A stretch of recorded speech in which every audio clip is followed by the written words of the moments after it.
हाय, मी legal सखी advocate Pranoti.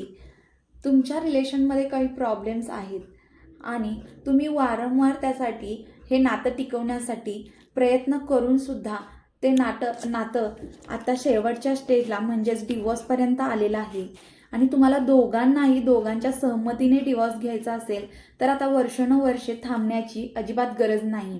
Mutual divorce आता फक्त 15 दिवसांमध्ये शक्य आहे.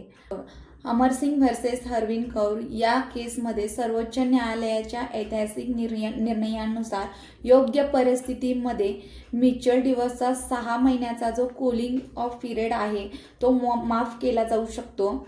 आणि याच्याप्रमाणे जर का तुम्हाला डिवोर्स घ्यायचा असेल तर अधिक माहितीसाठी तुम्हाला काही अधिक माहिती हवी असेल तर मला कमेंटमध्ये सुद्धा तुम्ही मेन्शन करू शकता. त्याप्रमाणे मी तुम्हाला त्याची माहितीसुद्धा देते. थँक्यू.